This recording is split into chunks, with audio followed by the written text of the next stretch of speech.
Well, thank you, all of you. Also, Wafa for volunteering to chair the session. And many thanks to Lela for the invitation to this wonderful conference today. And I'm not a company law scholar. I'm in management, and it's always a pleasure to talk to people in law, and especially in this area. And I'll explain a bit about the context of my presentation in this conference, and also how it came about that I will be presenting on some of the topics that might be of interest to company law people. So I've been running a project called the Modern Corporation Project for a couple of years now, and one of the objectives there is to engage with corporate governance from the perspective of sustainability and stakeholder rights. So one of the topics that really interests me from the perspective of organization studies is this idea of how we actually picture the modern corporation in law, and also the way that we conceive of boards, of their role in corporations, and what that means for directors' duties, and how that sort of expands the domain of what directors might or might not do in relation to sustainability. So that's my conceptual background that brought me into company law and my interest in company law. Now that provides a rather direct link between law and management or business economics in my work. From my perspective, I was invited about 2 years ago by Beate Schoffel, you've seen this morning, give her magnificent keynote speech to do one part of the SMART project in the Netherlands, which was on regulatory coherence in Europe. So basically what I've been doing there is to get a couple of Dutch scholars together to discuss what might be valid or interesting perspectives on the Dutch regulatory landscape in relation to sustainability, and that related to regulatory coherence. So that's sort of the conceptual background of how we came to discuss the Dutch regulatory and institutional system. That's also the background for that article that I'll be discussing shortly. And then related to this particular conference, one of the more interesting notes that was made in that conference we had in Rotterdam, that SMART conference, was made by Anneke Brandy, who discussed public procurement from the perspective in which basically competition law and the microeconomic perspective on what we consider to be competition is extremely constraining in terms of what might be acceptable, also in terms of public procurement. So I thought that was an interesting tidbit that might be shared here. Now, the other major institution that we discussed in that workshop was Dutch company law. And as I said, I'm not a company lawyer, so I have to relate to what I did with a proper company lawyer called Manuel Lukin, who is one of the up-and-coming young company law professors in the Netherlands. Basically, what we did is that we looked at a couple of institutions in Dutch law and the Dutch legal landscape to see whether we could find interesting examples there that might be useful in relation to the discussion of how we might bring company law forward in terms of its capacity to provide a mandate, basically, to managers and directors to engage with sustainability. So that is the introductory part, and then I'll just start my presentation. I think it's visible for everyone now, is that correct? Yes. Okay, great.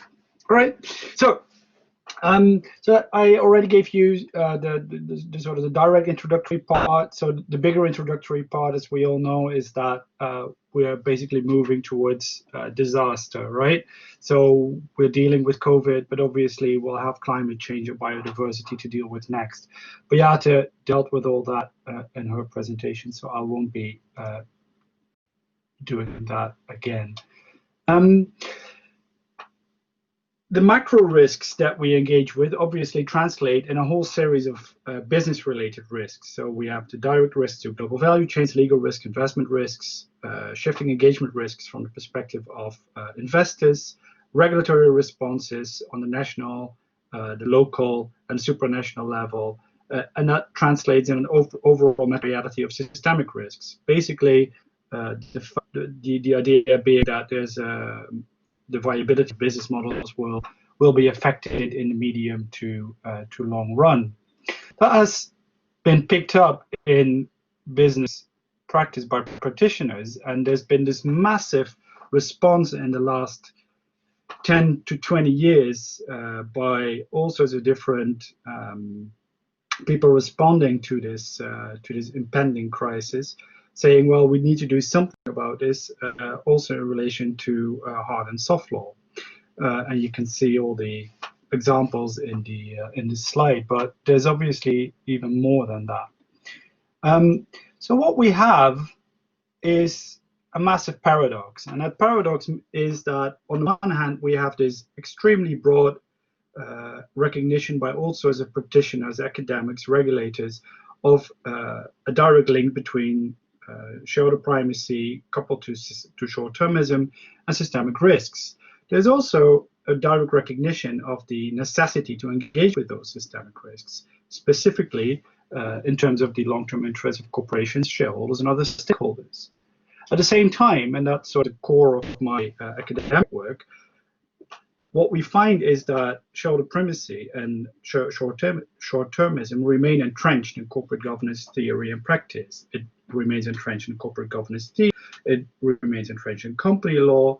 We find that in accounting, shareholder primacy is still very much prevalent.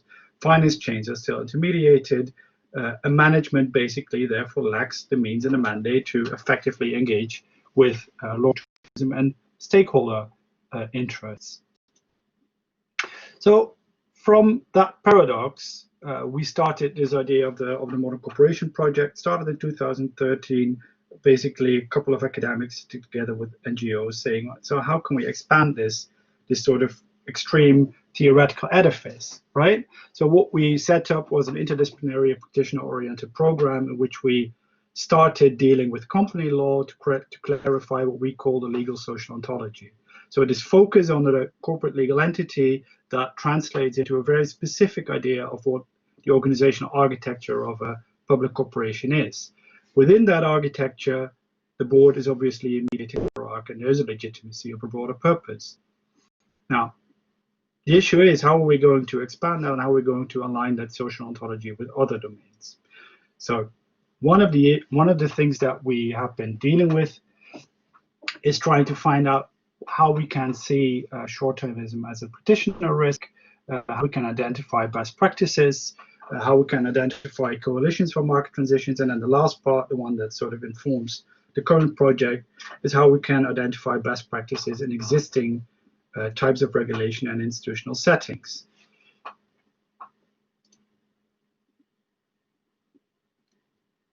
A very nice current example is obviously the Loi Pacte in France, where they made amendments to the French Civil Code that hasn't been revisited since the 19th century, and where they stated that corporations must be managed in the interest of the corporation itself, i.e.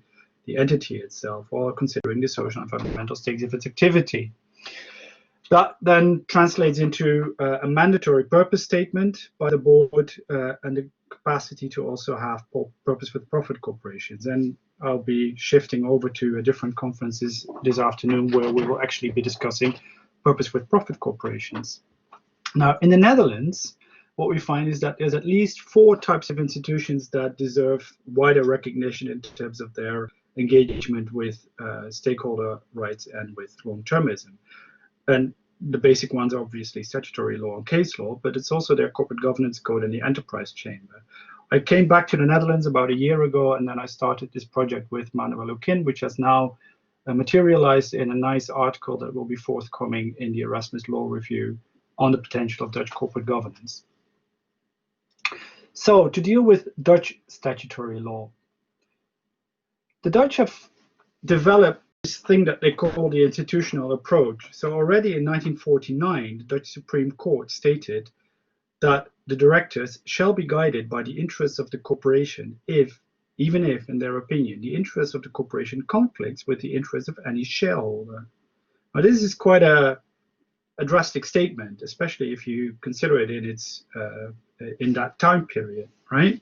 Now that was further formalized in 1955 by the Supreme Court in a case called Forum Bank, in which it was stated that the general meeting may not exceed the limits of its powers, and that there is a clear and direct division of powers between the board of directors and the general meeting of shareholders. So basically, shareholders were put at a remote and removed, and were told, well, the board actually decides the day-to-day strategy. Shareholders are external to the corporation strategy setting process.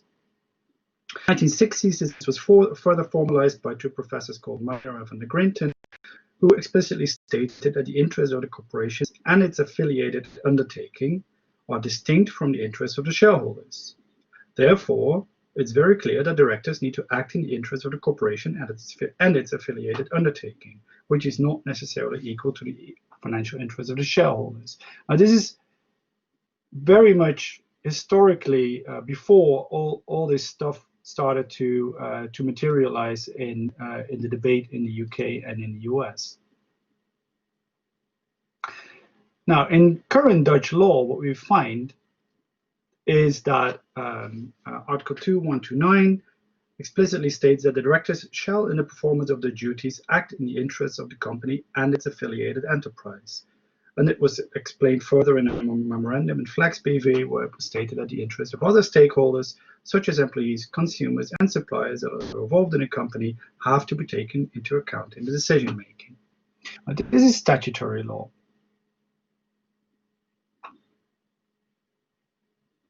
So what they did is they basically developed a sort of a conceptual edifice, and again, I now return to what interests me as an organizational studies scholar, right? What I see happening is that they develop a corporate architecture in which a doctrinal distinction is being made between the corporation and the affiliated business, i.e. the undertaking.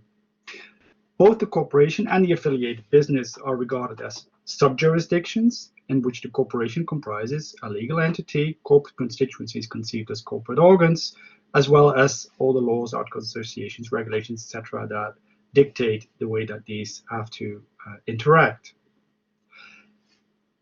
As long as we stay within that sub-jurisdiction called the corporation, it's a corporate order that determines the organization of those corporate orders and their respective powers, rules, and mandates.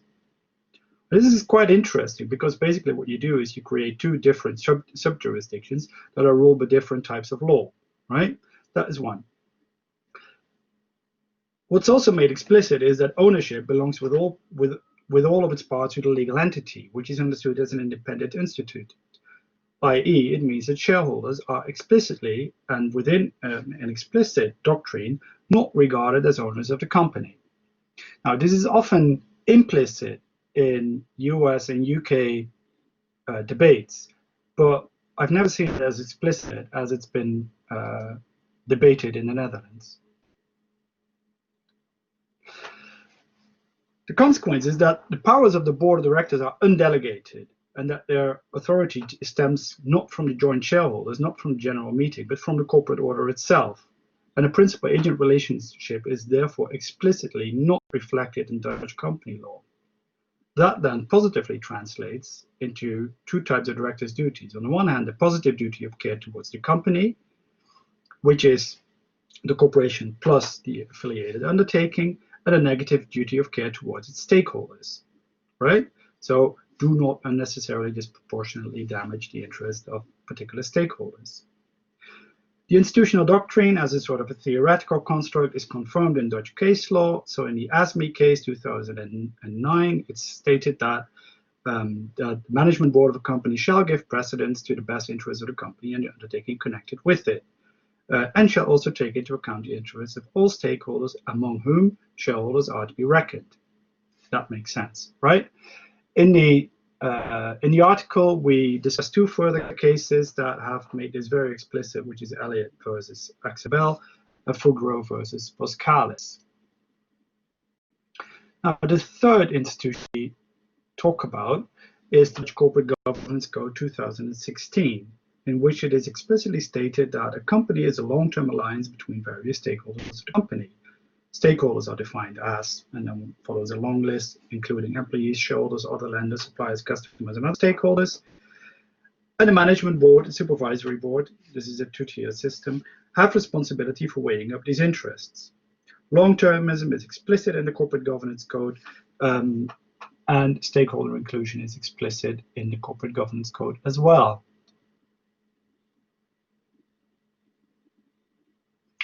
The third institution that we will be speaking about is,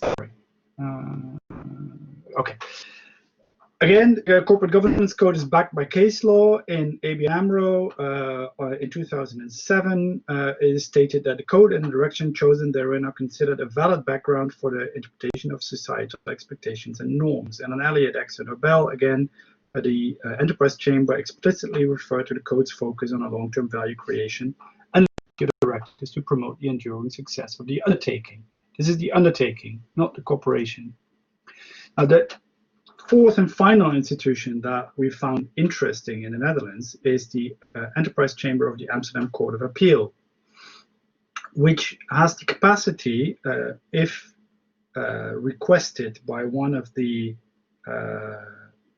parts of the corporation, i.e. by the board or the shareholders mostly, to instigate an inquiry. And the inquiry consists of two phases. In phase one, an independent researcher will look at whether there are well-founded reasons to doubt the correctness of the policy or the course of the business. Now, if that is established, then the applicant may decide to ask the Enterprise Chamber to investigate whether mismanagement can be established. And then at that particular point in time, the Enterprise Chamber has recourse to a whole list of immediate remedies. It can suspend, it can appoint directors, it can temporarily deviate from one or more provisions in the Articles of Association, or it can even temporarily transfer shares to a custodian who may cast votes on these shares. The aim of such temporary immediate remedies is always to make sure that the status quo is preserved, so that nothing untoward happens. But this may also be on behalf of a particular stakeholder. Now, after that phase is concluded, and after well-founded reasons are found to doubt the correctness of the policy or the course of business, the proceedings may enter into phase two. At the end of phase two, if that is concretely established, the Enterprise Chamber has a further list of potential remedies. It may actually suspend or nullify one or more of the resolutions. It may suspend or dismiss one or more of the managing supervisory directors, appoint one or more supervisory directors. It may temporarily deviate from one or more of the provisions of the Articles of Association, again, temporarily transfer shares, or it may even dissolute the company as a whole. So, again, coming at this from an organizational studies perspective, what I see is a couple of interesting points here. I see an institutional doctrine which provides a more or less coherent theoretical framework, which is mostly lacking in company law, in which a consistent application of social ontology informs the content and the structure of corporate architecture, in which there's a clear mandate for board and directors to focus on the company, the long-term, and stakeholders. And this application of social ontology is reinforced in Dutch case law. In the Corporate Governance Code 2016, that is explicitly reinforced by its inclusion of stakeholder and long-term interests, which is then again normatively and practically reinforced in Dutch case law. The Enterprise Chamber functions as an external adjudication body with broad powers to arbitrate over and intervene in the existence, constitution, operation, and strategy of a company.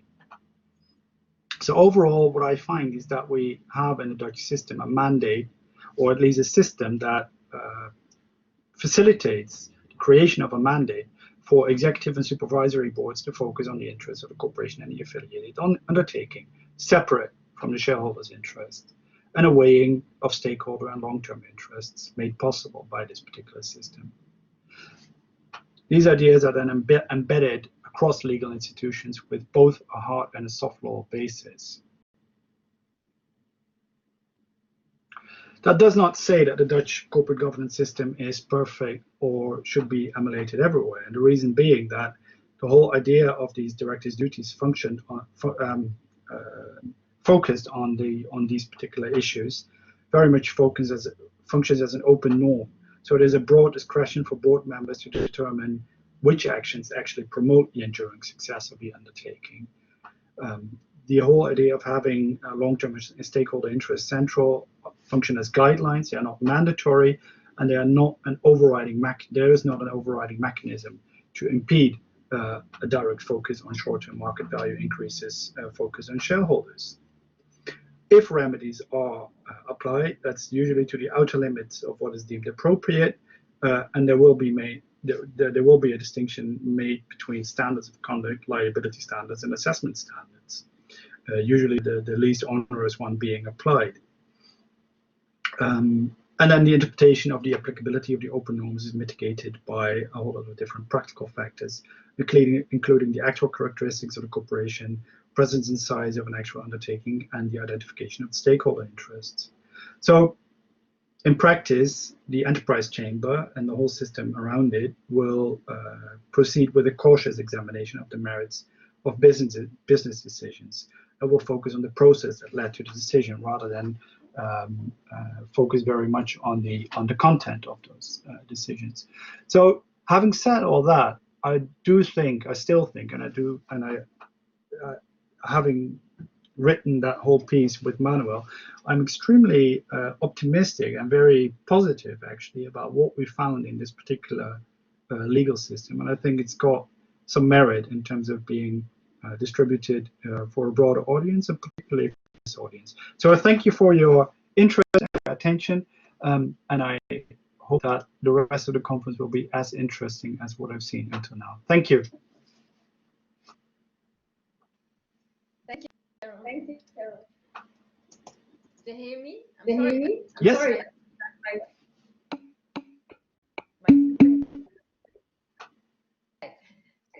Do we have any question, probably, for letting Jeroen leave? Because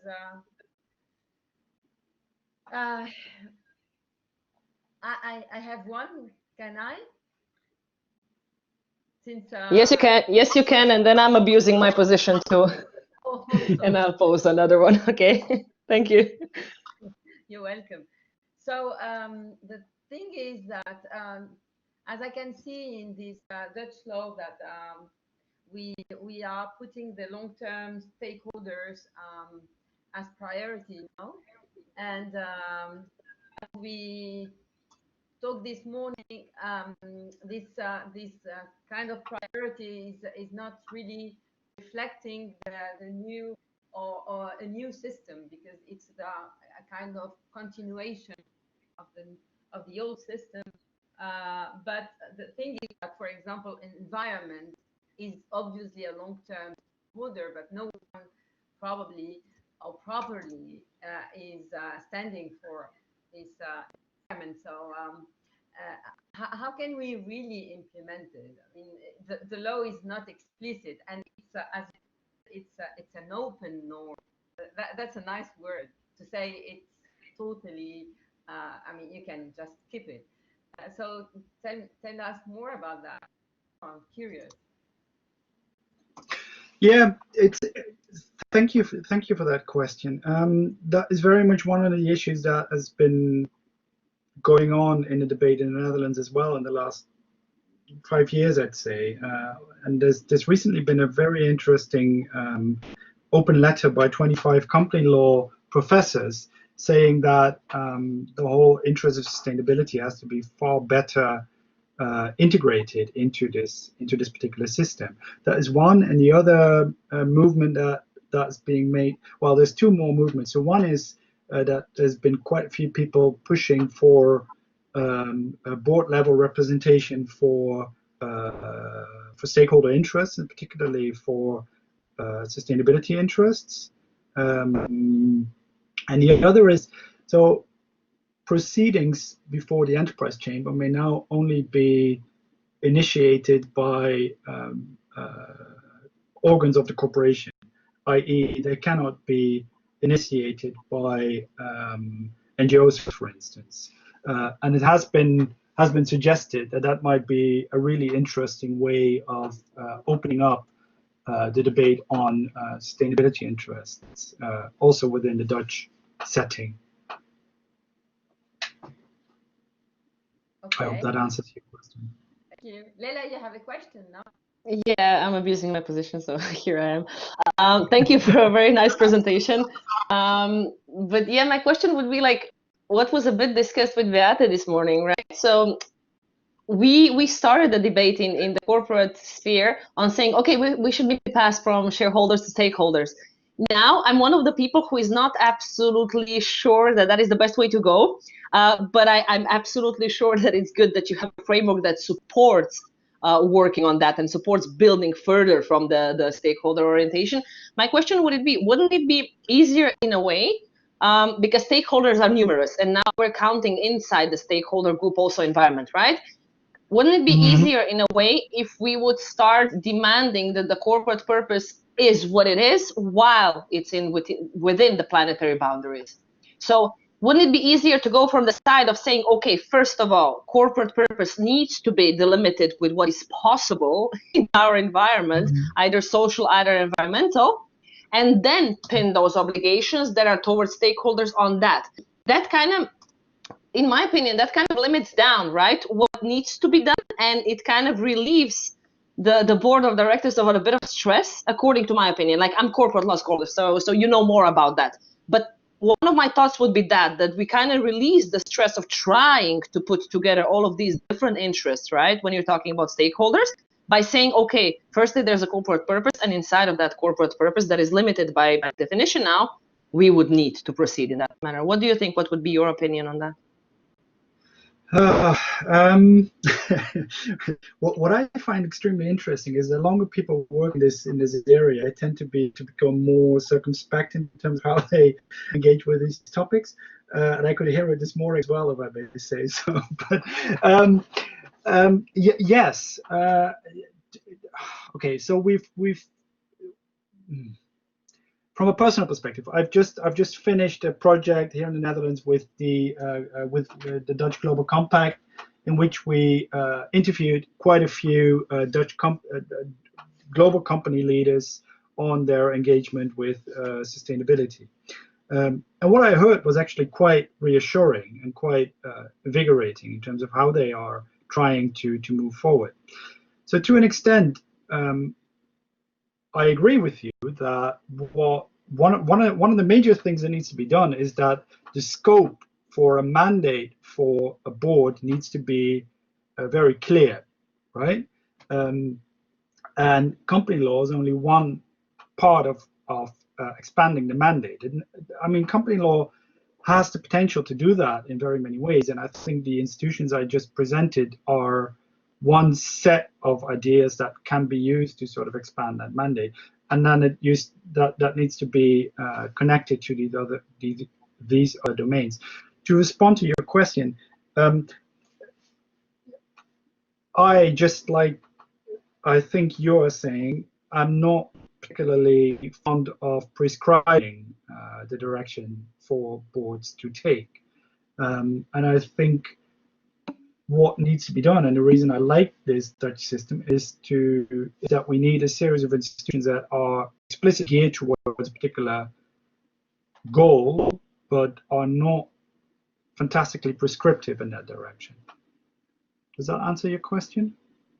Yeah, it does to a certain extent, but of course my question was on purpose provocative because we don't have the answer to that, right? Like, we're trying to find it on a national level and international level, as well as in the sense of EU, but I do believe that we should start tackling corporate purpose, and I'm not sure if that would delimit sufficiently or kind of guide the boards in this legal framework that already exists, but I think it is a kind of the additional sign pointer, right, where to go. But yeah, I agree with you. Thank you. Any other outstanding questions?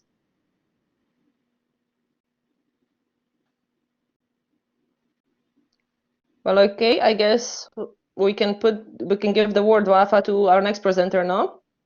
I don't know if Wafa is still here. Okay. Yeah, I'm here. I'm sorry, but I think that my connection is very poor, so that's why I'm disappearing. But I'm here actually, so no, don't worry. So, thank you. Thank you, Jeroen. Thank you. Our next, I think our next presenter is Eleonora or Beate. I don't know because No, no, Eleanor, unfortunately, due to additional obligations, couldn't be. So we're listening with great pleasure to BCorp. So Raimon. Raimon, please. Okay, thank you very much for the invitation. This last conversation gave me a lot of thought because I think it's a very powerful aspect of the stakeholder governance discussion in which we are involved, which are the limits of this new model. But anyhow, I just wanted to say that probably this brings us up to the next level. But anyhow, this probably will appear in my presentation at some point. I'm gonna share the screen.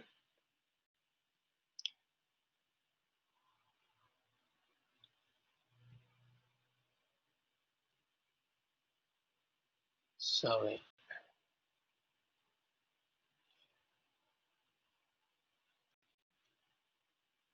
You see my presentation now?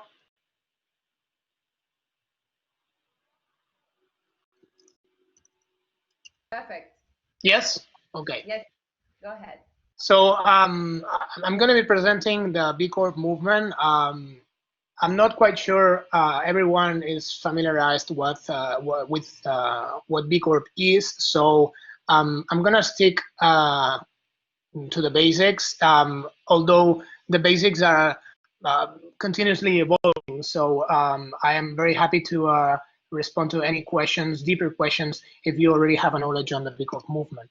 But I'm going to be organizing my explanation into three main areas of thinking or reflection. The first one is the context in which we find ourselves at the moment. Second one is how this idea of the B Corps fits into this context, and how this, on a third position, how this movement sees the next steps on which are actually being taken. So, in which context are we at the moment? We all know that this coronavirus thing is turning everything upside down, and is telling us two things: that we are interdependent. We built an even more interdependent life in the past years due to the globalization of the system, and that we are vulnerable. We are not gods. And this is making us think about the system that we built and the failures of the system, and about the convenience of continuing with the system the way it is, which at the moment there's a debate, a deep debate on the basics of the system, and on the other side there are the deniers of the need to review the system. These two realities exist at the same time. But this is all around the media. No matter where you look at, there are journalists and there are people talking about this, and even talking about the B Corp vision and the B Corp offer to make that shift. We have been living in the past years with this, and this has been really established in the system. We've been living with the idea that the only social responsibility that companies have is to create or generate business and profit. This is an idea that Milton Friedman put on the table 50 years ago. This is the idea that we think is on the underground, or it's at the core of the problem of the system. And many economists are already talking about this this moment. Relevant thinkers and economists talking about Spain, like, for example, Anton Costas. So this philosophy of the Chicago Boys is not valid anymore, and it's not valid anymore not because I say it. It's not valid anymore because even the most important CEOs of the most important companies of this globalized world, globalized economy, say it, and they said it just a year ago, and Davos was organized around the idea of the purpose of the companies this last year. In here, one of the founders of the BCorp movement, taking a look at this context, he states that this crisis has to be seen as an opportunity to fix the system. And it's not about fixing and putting some patchwork on it. It's rethinking about the basics of this system. It's an opportunity to focus on how businesses and governments play a role in building a more resilient economic system, to be better prepared for the other waves that we saw in the last presentation in the first slide, which are bigger than COVID-19 and have been here for a long time. So if we don't work from the core of the main indicator that we use to measure the well-being of our economy at the moment, which is the GDP, and there's a debate behind this: is this right or wrong? Should we be changing that main GDP and talking about other things? In Bhutan, they talk about happiness, and this is something that we've seen for a long time exists. But anyhow, there's a big difference, or a big distance between the more generalized idea of what the indicators of the economy should be leading that analysis and their proposal. But anyhow, what we know is that, and using World Bank data, we know that 82% of the GDP at the moment is generated by corporations. Only the 13% of that GDP is created by governments, and just a small part of that, 5% of the GDP, is created by NGOs. So there's no way to make anything that is systemic and represents change without the companies. This is a thought that has been cultivated for a long time by companies, for example, like Patagonia, and companies that started to move this way very rapidly identified the value proposal and the value behind that value proposal of the BCorp movement, which plainly it is a movement of companies that understand business as a consequence of generating social value, and then of course contributing to some change and responding to the societal challenges. That's the reason behind the business that they make, and of course there has to be an economic sustainability behind that idea. If not, the business itself won't sustain. It's not going to be any more valid in the future. But because that contribution to societal needs and challenges is needed, if they don't bring it from the core, from what the company is doing, the reason of its existence, the economic benefits or the economic results won't come up. So the economic results as a consequence of bringing social value. There are companies that have been married to the idea or the proposal of BCorp for a long time, but there are other very well-known people in the world that they are not quite as linked to BCorp as Patagonia is, but they are already talking about the idea of doing something about what the society is demanding to its main actors, which are companies. And this is supported by Larry Fink, the CEO of BlackRock, and it's also something that Elizabeth Warren, US Senator from Massachusetts, has been putting on the table for quite some time. So stating that Americans only cared about their big corporations and their big businesses, and stamping the flag of the country on that corporations, no matter what the social results of that would be. So has been working on that culture shift for a long time, specifically since 2007. After 10, 12 years, as I said before, the CEOs of that multinational corporations, big corporations, the Business Roundtable, just agreed on that vision. So the stakeholder vision, not the shareholder vision, it's not any more valid. The stakeholder vision is the one that we should be trying to land on our businesses. And we have more than 10 years of work behind this. One of the relevant things that we've done as a community of businesses in the last year was in Madrid in the last COP25 meeting. There was a commitment of more than 700 companies to be carbon neutral by 2030. And this has been published in many media, well-known media all around the world. And it's a commitment that all those companies need to fulfill or need to respond to in the coming years. And behind that names, there are very important and relevant names in terms of corporations and the measure or the size of them. So as a result, B Corp is pushing for a stakeholder governance model behind the companies because the market is demanding that change. There are pressures of the market demanding that. 80% of the consumers agree that businesses may play a role in addressing that societal needs or challenges, as we saw before, or as I said before, 82% of the GDP worldwide comes from the corporations. And 86% of employees believe that it is important that their own employer is responsible in terms of social and environmental issues or aspects.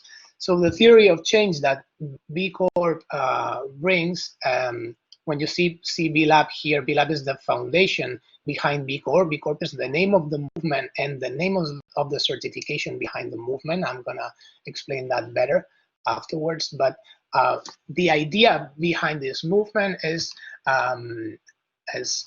going from step 1 to step 2 and to step 3, which is building a strong community of credible leaders. Behind that credibility, there's the certification. So the proof, the validation of certain performances of corporations that stand above others in terms of responsibility, social and environmental responsibility. But corporations as a whole, they are not excluded from the movement if they are not certified. The certification is a prize, is a step on the way. Because having that leadership and adding on the basics or the base of this work, which are the tools that B Corp offers to businesses to improve that performance, which are the measurement tools that B Corp has, which are basically two, and I'll explain that better afterwards. The intention behind these two things, the leadership and the dragging of all that corporations that want to be a B Corp, or simply they want to use the tools that B Corp offers to manage their businesses in that way in terms of impact, that is created, or that is done with the intention inspiring billions of consumers, workers, and investors to support this idea of businesses as a force for good, businesses as a response to social challenges. So theoretically, what we are talking about is leaving behind the 20th century shareholder capitalism model, the Milton Friedman's idea, and the Chicago Boys' idea of what the economy should be or has to be, with this new idea of the stakeholder capitalism. The question raised at the end of the last presentation opens a new debate, but the basic is this one. We need a more regenerative, inclusive, and interdependent in the sense of recognition of that interdependence economy. So what B Corp has created in order to move from that conception of economy and companies to another level is adding another view on the sustainability work that had been held in the 20th century regarding the validation of the certification of certain aspects of the performance of the companies, mainly related to their operations. We've seen these seals in many places related to how you use the energy and the electricity created by that energy in facilities, for example, or the way it's trade made in the exchanges of goods to create other goods, like, for example, cotton with t-shirts, etc. What B Corp offers, it's an integral view of the performance of the company. So the idea is that the consumer is not going to the supermarket and it's gonna start taking all the seals and seeing which parts of the overall offer are validated and have some sort of social or environmental performance. The idea is that we validate the overall performance of the company. So a company that is it's certified, it's a B Corp certified company, it's a company that as a whole, and that means 5 areas of analysis, I'm going to talk about this afterwards, as a whole performs higher than the minimum of the standard requirements. The number of companies that have been certified in the last years has been increasing, as you see in this graph. In the last 4 years, the increase has been huge. So we're talking about more than 3,500 companies certified in the world. But more importantly, there are more than 100,000 companies that use the tools that B Corp offers for free in order to manage the business with this framework of the stakeholder governance type of economy that we should be adding value to. So as I said, 3,500 plus certified B Corps belonging to more than 160 industries in 70 countries, but just one goal, which is building companies as a force for good. So accelerating from the company that global culture shift to make businesses more inclusive and more resilient, resistant, sustainable. The way you want to express what sustainability is here, for me, doesn't matter. Sustain something is make something exist over time, and there are more challenges to make exist or subsist businesses if we don't integrate that values, the social and environmental values. Here you see some examples of companies that have become B Corp. Well-known companies, as I said before, like Patagonia or Eileen Fisher, Athleta, like Seventh Generation, or Triodos Bank, which is another well-known brand here in Europe, especially in the Netherlands, and also subsidiaries of big corporations or brands of big corporations like Ben and Jerry's. What's behind that stakeholder governance model that B Corp is proposing? It's these 3 pillars. So using the tools the B Corp offers, which are the B impact assessment that covers the 5 main areas of performance of companies. And in addition, another tool, which is the SDG Action Manager, that's the only tool that is validated by the United Nations to measure the contribution of companies to the SDGs. And this is a tool that has been designed together with the United Nations and added to the BIA. So using the tools and also making very clear in your bylaws that you're committed to provide value to all your shareholders, not only so all the stakeholders, not only the shareholders, and making that transparent. With these 3 principles, the B Corp movement operates. Behind that movement, there are strong movements like the one that Danone has made recently. In 2017, Emmanuel Fabra made a huge commitment, which is making the whole corporation become B Corp in 2030, and by 2050 make the same for all the value chain of the company. So the opportunity of impact that the company has in that sense is huge.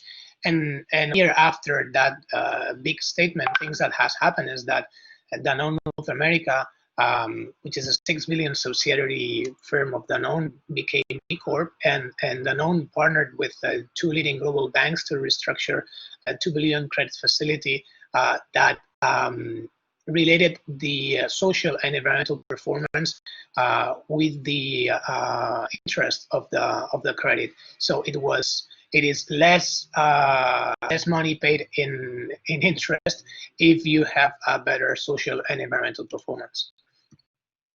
Companies like Roshan, which is the largest telecom operator in Afghanistan, is also one of the companies that is certified. But here, what I want to underline and make more visible is that one of the values that this company sees more in B Corp is the sense of community and identity that is created behind it. So companies, they don't say, I am a B Corpified company.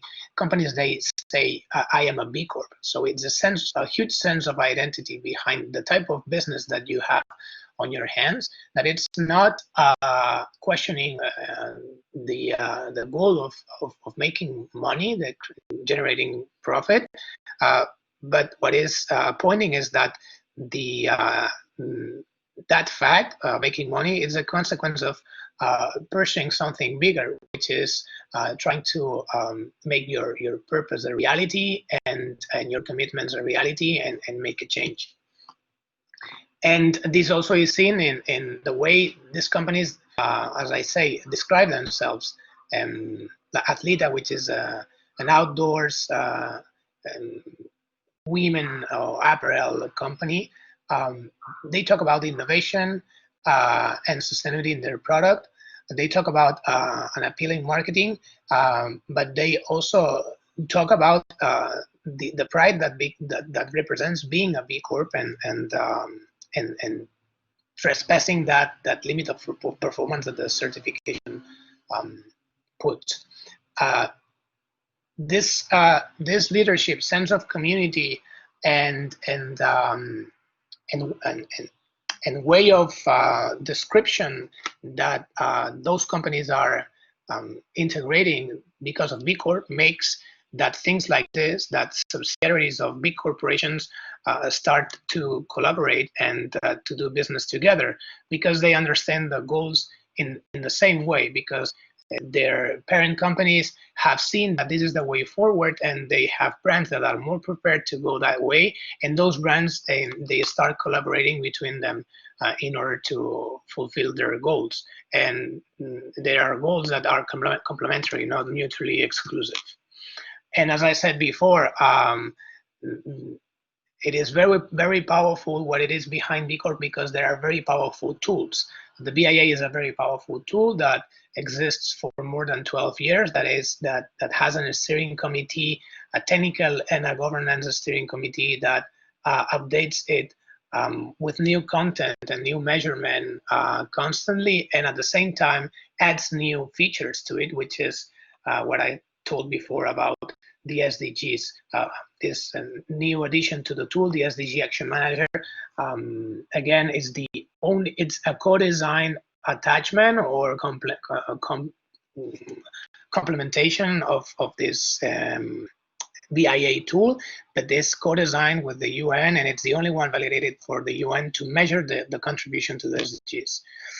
And the 5 areas that the tool analyzes, and that's what allows us to talk about global validation of the performance of the company, are the governance area, the workers area, the community, the environment, and the customers areas. And why I say this global approach is different from the others? Well, because we look at all the corners of the company. We don't go deep into it because it's not the same an industrial company compared to a services company. So if you go deeper into the impact analysis, you can use other tools, other more specialized tools. But in general, and as if we want to analyze and assess the business proposal, the BIA offers us a very powerful tool, because behind the analysis of those 5 areas, there is the analysis of the business model. Not only the operations, but the business model itself. See, the reason to exist and the product and the service that you put on the market to fulfill or to comply with the reason to exist, which now we call the purpose. So, as I said, a global community of leaders, and 2 very powerful tools to benchmark and improve your impact with all the benefits coming of this movement, which is the differentiation from the competitors, the more level of attractiveness and engagement that you have for talent, protecting the mission, because you have to change your bylaws, and you have to state and operate and action properly, which is serving to all your stakeholders, not only the shareholders, and raising capital aligned to your values, which is the example that I talked about before of Danone and this 2 billion. This community is it's a growing community. It exists across the world. It started in the US, but it also is in Latin America, in Europe and the UK, Australia and New Zealand, Taiwan, East Africa and Canada. And the steps that we are taking forward and the way to enlarge that movement and to go faster to gain more confidence on the conviction or the proof that we are contributing to that change somehow is the Imperative 21 initiative, which is a business-led cross-sector network of coalitions of different movements that have the same view, that together represent more than 72,000 businesses, and more than 18 million employees, and more than 6.6 trillion of revenues. So we are growing the vision, and we are enlarging and putting the tentacles more on the market, because we are joining with initiatives that have the same vision and the same view, which is resetting capitalism. It's seeing this as an opportunity to reward maximizing well-being over wealth, and designing a system that it's more interdependent, that invests for justice and that accounts for stakeholders. And this is something that in terms of marketing, good marketing or a good intention marketing, it's being announced this week, for example, in Times Square in advertisements like the ones that you see in here. Maybe I extended my presentation a bit, but thank you very much for listening. I hope I provided good insights, or at least information that it's interesting for you to use, and I'm very happy to respond to any questions that arise. Thank you, Raimon. Thank you, Raimon. I think that Beate would like to do some comments on the presentation, please. Yes, thank you very much for giving me the floor, and thank you for this presentation. That was a very nice marketing of the B Corp movement, and I have no problem believing that many of the people who work with this, and many of the companies and people in the companies that are B Corps, that they really believe that they are making a difference, and that this is a part of the shift towards sustainability.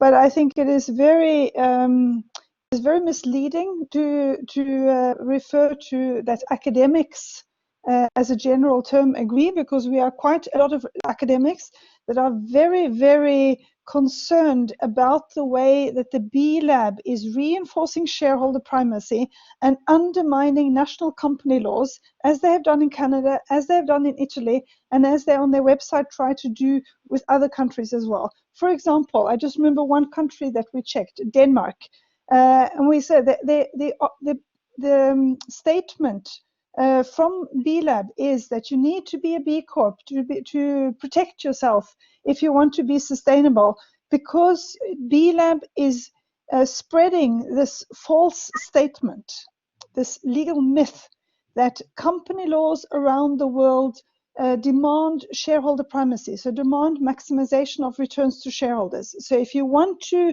be a sustainable company, you have to be a B Corp, and if you want to be really protected, then you have to get your country to try to adopt benefit corporation legislation, and then you can officially be a B Corp as well. In Canada, this has given a B Lab variation of a legal form that is weaker when it comes to sustainability than the ordinary Canadian corporation, and it provides less possibilities for various stakeholders that you speak so much about to actually take the company to court if they don't believe that the company is doing well enough. So I strongly encourage all of you who are working with this and who actually want to make a change, to feel free to market the B Corp brand, but also take a very hard look at what B Lab is actually doing.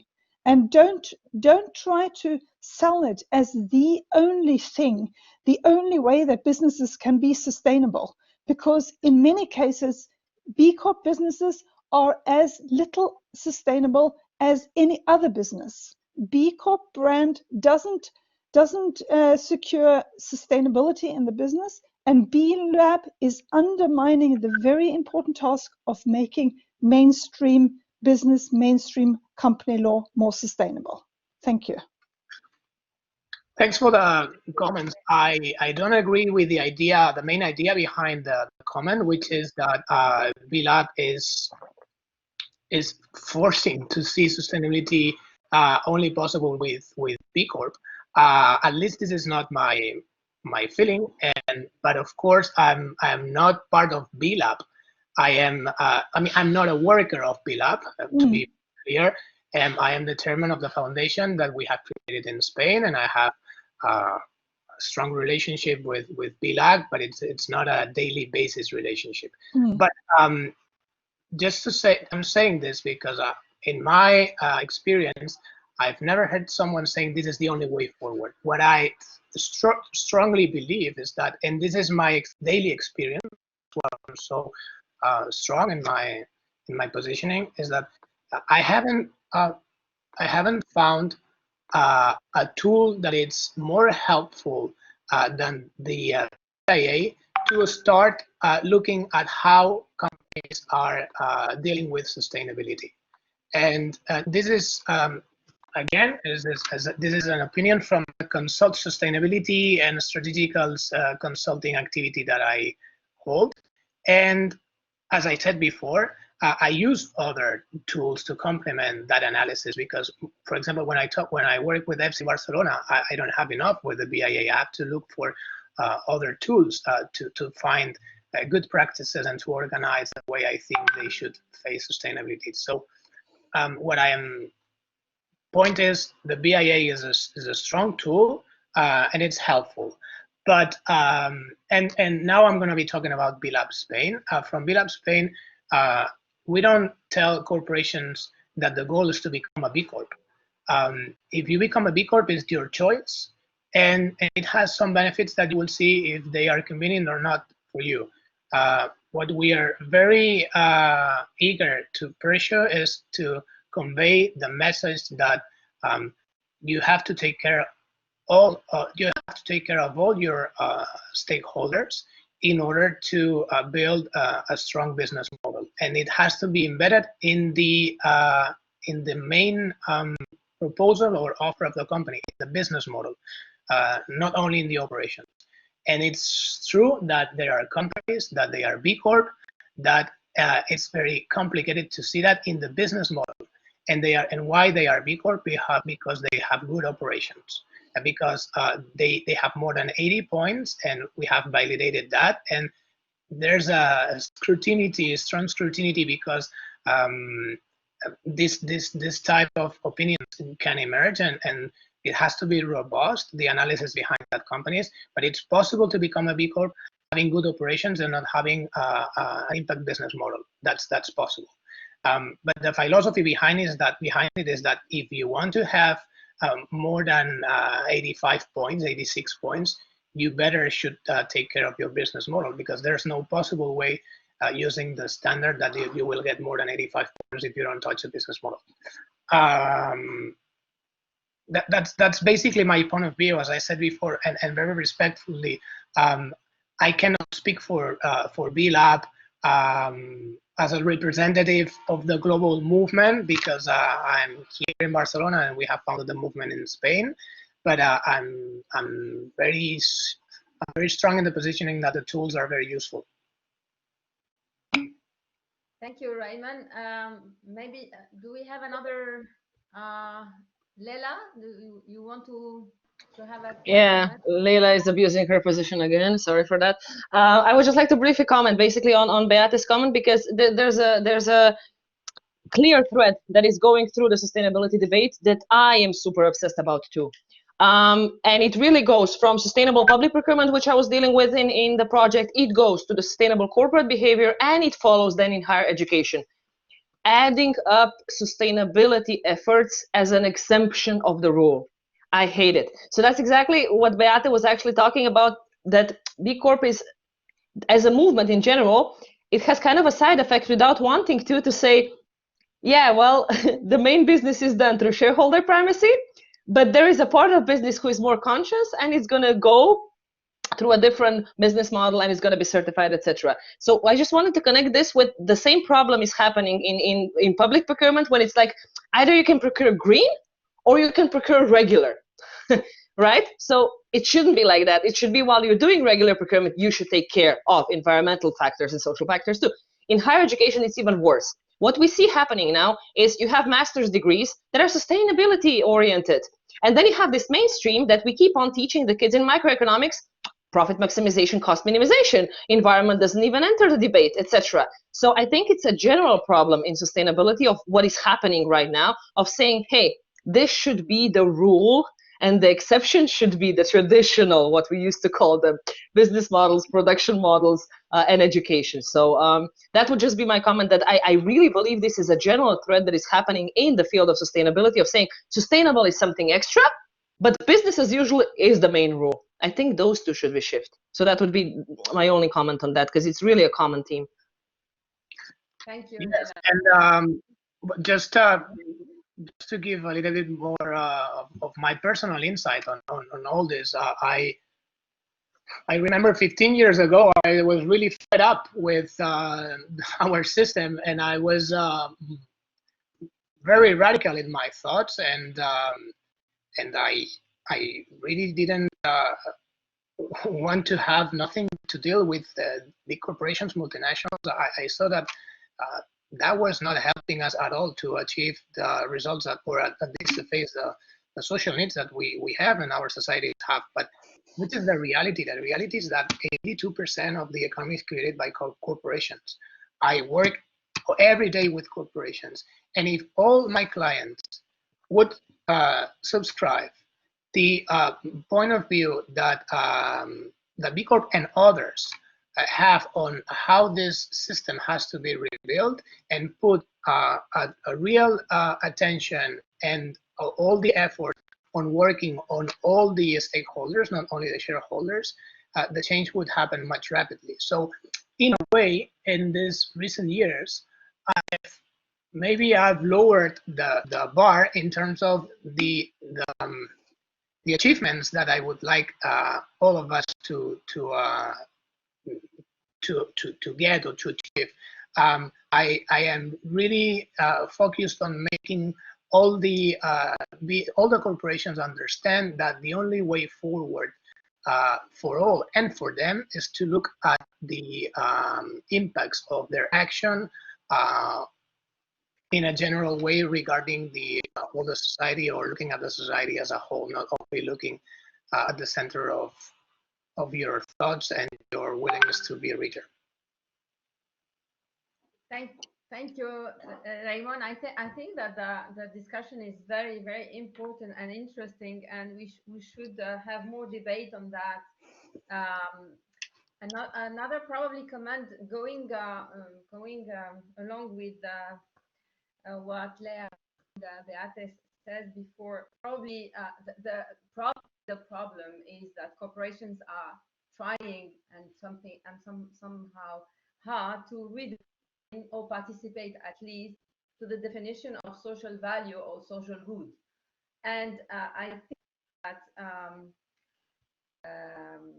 as you said, probably within your presentation, you said that businesses are a response to social needs. The problem is that we are not talking anymore about needs. Now we are in a society where needs have been transformed in desires, and these desires are just manipulated and crafted by businesses. So businesses are not a response to social needs. And the problem is that B Corp, for example, does not question the assumption. Probably they're too sustainable. Okay, so going through, we give you a way to sustainability in agile system. That's my point of view. Probably maybe BCorp are doing that. Yes, the only thing, Wafa, is that I didn't say that they are the response. I'm saying that they have the opportunity to contribute largely to the challenges that we have. And they have the responsibility to do it, the moral responsibility to do it. But it's in their own interest also to do it. And I am very practical on that. Businesses are businesses. And I would like to be, and I'm not an academic, and I'm not willing here to step on a field that it's not mine, and then I'm not going to be entering into an academic discussion because it's not my area. But from the practical point of view and from the operational point of view, I am battling every day with business owners and business managers in order to land good practices in the business models, in order to start transformation processes in their businesses. This is a very hard work, and if you don't talk about the convenience of that for their own good, you won't gain anything. You won't fulfill your purpose. You won't go anywhere, because there's a lot of how to say this. There's a lot of people that don't care about the fate of our system. They only care about the short-term business profit, and if they see that there is a market opportunity into looking at this, at least you will start working on something that can have the opportunity to be transformational. And my goal in here is to convince as many owners and managers as possible to go that way, because without them, we're lost. Yeah, you're totally right. We are not here just to criticize without any response. And I think that our main purpose in academia also is to think of new practices also, because we are not just in our word thinking of some theory without any connection with realities. And the thing is that the reality is the main builder of theories for us. So that's why we are not totally not connected. We are connected at the end of the day, but probably we need to talk about the same concept with the same feeling, with the same definitions. Sometimes that's the gap. Sure. Leila, I don't know. We have, I think that Beata presentation. No, actually, it's you, Wafa. Actually, you wanted to avoid your own presentation right now. But no, now it's you, and then it comments on your presentation, and then well-deserved lunch. So please, Wafa, be my guest now. It's your turn. Okay, so try to share some slides, but even though I think that I want to be more, okay.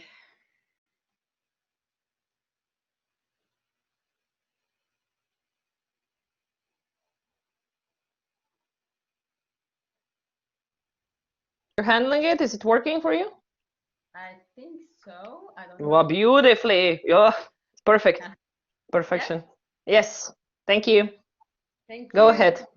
Me really, and I enjoyed very, very much this conversation, because I think that without debate we cannot really evolve as a society, and we need more than a very small debate in some academic corners sometimes. So my presentation is based on a reflection we are doing with some colleagues on this transparency phenomenon, especially in corporate governance, and probably the side effect this course on sustainability. Okay, so what were our main motivations? Mainly, we have noticed that transparency is the order of the day. No, it is a term, but it's a slogan. It's a morality.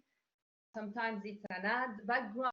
I don't know if you have seen the vodka. I don't want to cite any any brand, but a vodka advertising using transparency. All these accumulation has dominated public and business discourse about and fighting corruption. Sorry, do you hear me? Yeah, we can hear you without a problem. Sorry. So as I said, this kind of discourse now has dominated the fight against corruption and freedom in general terms, and freedom of information in more particular terms. So everything and everyone has to be and has become transparent. That's our first motivation, and then behind this transparency and behind this apparent accessibility of information, knowledge, etc., and as has started, behind this lies the disappearance of privacy and probably a certain homogenization of society, and of course, at the end of the day, the collapse of trust. So, if we replace this discourse and this thinking within businesses, we can observe, without any microscope, I should confess, that increased transparency couldn't do much with scandals and corruption in the world. So what's behind this discourse, and what is the effect of this trend on business and business responsibility? And that's the problem. Because now we are probably facing that this discourse and transparency is hindering democracies in the world. So let's go, if you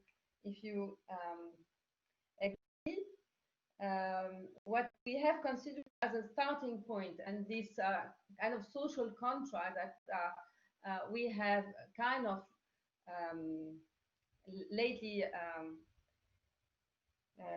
written. I mean, it's I think the base of all democracies, and it starts with Plato, but now with Hobbes and Locke, we have this kind of binding relationship between society and everyone, building on, and this kind of contract puts us before or facing our responsibility.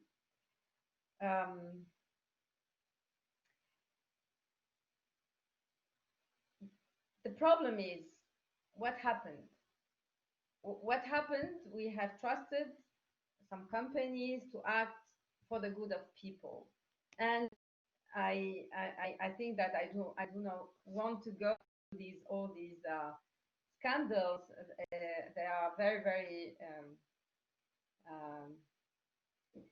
obvious. The law of nature has been totally ignored, not to say something more violent here. The examples are more than eloquent to understand that corporations and businesses have broken this contract. And it's really nice to talk about that now, because I think that we have, I mean, I feel myself converged to some of what we have discussing about. So what happened as a reaction to that? I think that people reacted but not that much heard. Because anything within the boundaries of the law can be very slow sometimes, and people's reactions are not sufficiently put into consideration, and sometimes they are totally derived from their main aim and their main will. So the big problem here, as we can see, that we have noticed, and we are into this crisis of trust. The trust is something that is built on a certain dependency on the others. Okay, so trust and control are very close related, and particularly, how can trusting people cede control, and if this is transformed in a certain betrayal, sometimes that leads to a strong control-based response. So what have we done with this betrayal? Let's say we had some responses, some social responses, no? And when Transparency International has been founded, I think that it was 25 years ago in Berlin. Corruption was seen as the necessary price of business. So that idea was very much embedded in our, let's say, contract.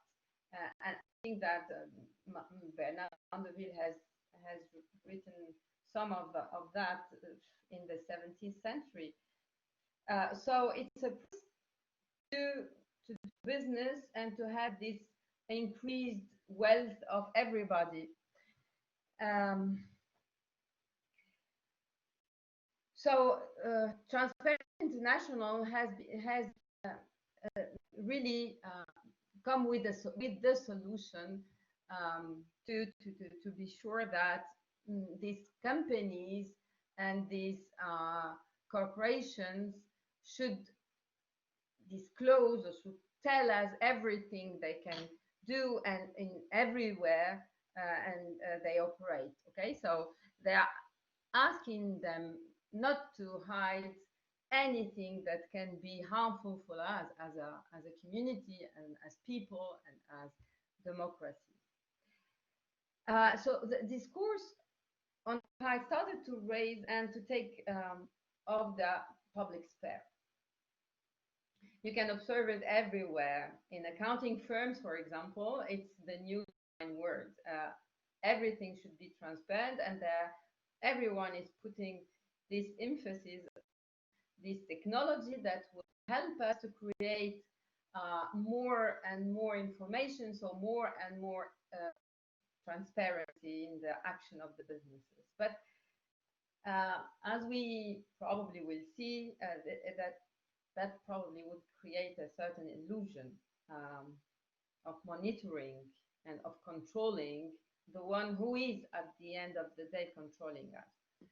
So good corporate governance has also been inspired by that, and we academics have also contributed in with some empirical work and relating this transparency effort to outperforming companies. So it increases investor confidence, it lowers cost of capital, it increases the robustness and efficiency of the economy, it lowers the risk of a crisis,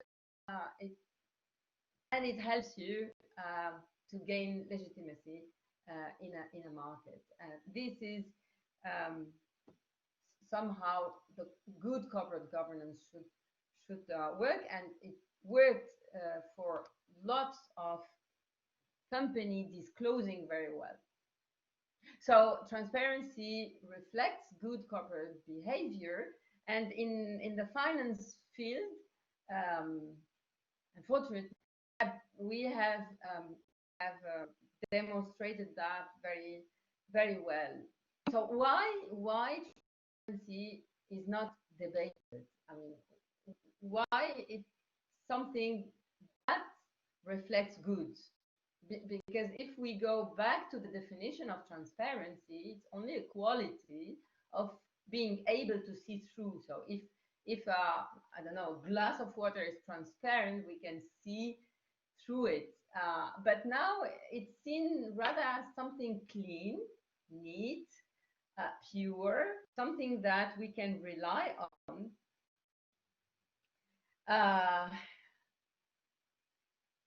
And if we think about it, why it's very embedded in this kind of moral quality, and not only a quality of a material, we can find a relationship with the Protestant work ethics, because if God can see everything, then we cannot hide our sins, so better control ourselves. So if we are doing well in business, for example, we have to we are elected by God, so it's a good thing. Being transparent leads without any doubt to being morally good. So the question is, what if God disappears?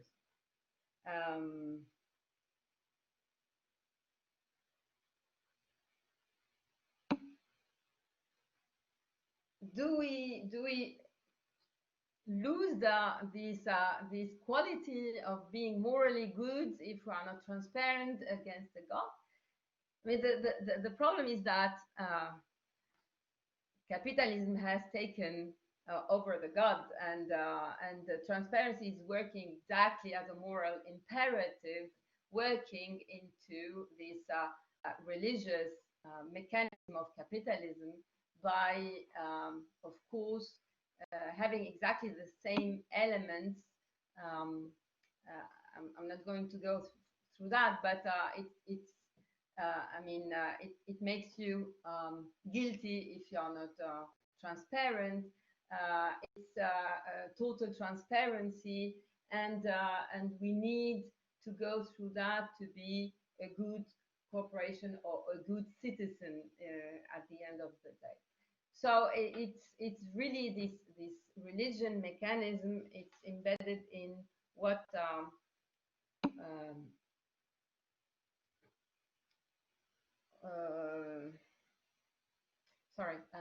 what Deleuze has defined as control society, because we have shifted from the disciplinary society of Foucault 25 years ago, or maybe more, 35 years ago, with these disciplinary institutions like the school or the prison or the hospitals, etc. And we now are controlled individually in a controlled society.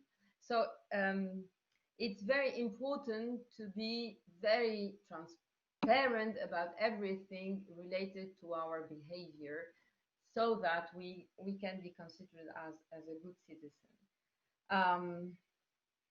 So goods are not necessities anymore. Goods are values, and these corporations are selling values and not really goods. So it means that they have a certain responsibility, and this responsibility is related to each person's action, because we are the one buying it.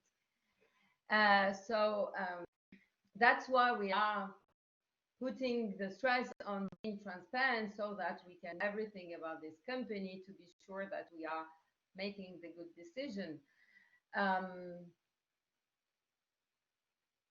Ultimately, transparency has been transformed to a very good disclosing system. So we have to be able, as corporations or as businesses, to disclose and to and to build this kind of information that would be or that would fit the expectations of the stakeholders. And it means that companies are responsible doing that because they are kind of respecting all the stakeholders' expectations. But you can probably see that we cannot really, through this kind of information, know what the company or the company leaders are thinking, feeling, doing, and what would be the consequences of their actions. Because we are only seeing the result of their actions and not the starting point of them, or their kind of philosophy, etc., etc. So, I mean, the transparency aim at the end, at the beginning, was to gain this trust again and to bridge trust to responsibility. And we see that while both regulators and academics, because we are part of this, and sometimes all of us, but some of the academics insist that business risk is reduced when corporations comply with corporate governance guidelines on transparency through greater disclosure and reporting.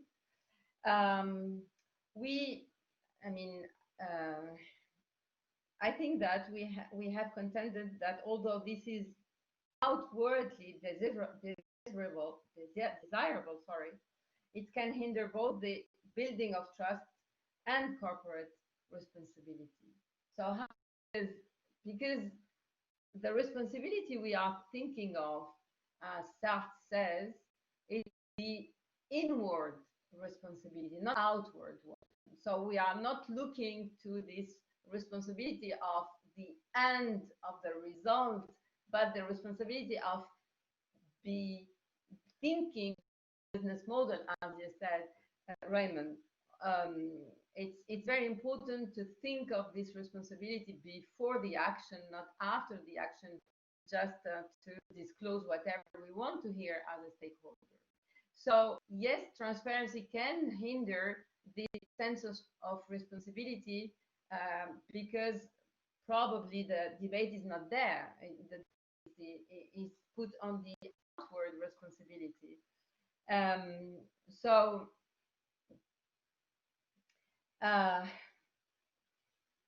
How can we, as regulator and academics, ask for these kind of behavioral change? Because compliance is not the solution, as we can see. Regulators and probably some academics implicitly consider stakeholders, and particularly shareholders, the Aristotelian conception of the third person, that is neutral, external, individual, or that serves as an individual reference. And it's not the case, because businesses are part of us also, and our society is not the other way around. So we need to have this kind of capacity to examine internally the practice, the value, and the visions, and not only disclose about it or state about it. Okay. So we are not suggesting that moral categories or norms should not apply. Of course, they have to be applicable, and we have to enforce them. But putting the stress on transparency probably drives societies to more standardized behaviors and controlled, in order to be more predictable, for sure, because we control for that, to be more certain, and to be easy to follow up. So it's very important that we put the debate on this kind of thinking boards that would be very inclined to ask questions more than verify or be sure that all these ticking boxes are filled up, etc.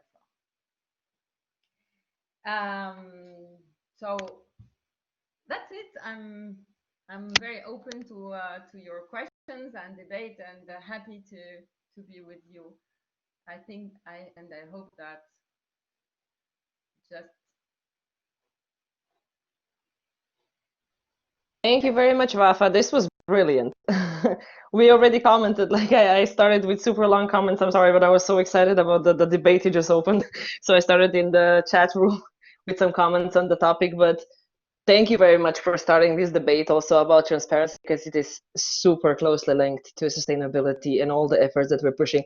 And of course, then the pushback from the corporate sector that some stuff simply can't be measured, right, in terms of environmental impact or societal. So if it can't be measured, we should just simply not touch it, because it doesn't help, and that it's difficult to be transparent about things that are not basically quantifiable, but there are more thing of a qualitative reporting, and then it's just a debate in rounds, right? And it all comes back to transparency and the way we measure things and the way we think about things. So thank you very much for opening this debate once again. Are there any questions from the floor at this moment to the presenter? If not, Wafa, can you provide them with an additional email where they can contact you, just maybe in the chat room, so they can save it like that? Because once the slides are gone, our memory of your email is also gone. I would kindly ask you if you can do that. If there are no outstanding questions, I know everybody in the room must be very, very hungry right now. So we're going to take an hour break right now to have some lunch and then to regain our strengths. And then we meet again at 3:30. Is that okay for everyone? Thank you very much for listening to me. Thank you very much, Wafa, and thank you to the other presenters. So we come back in 1 hour. Please enjoy your lunch, take a break. Thank you very much. Bye-bye, everyone.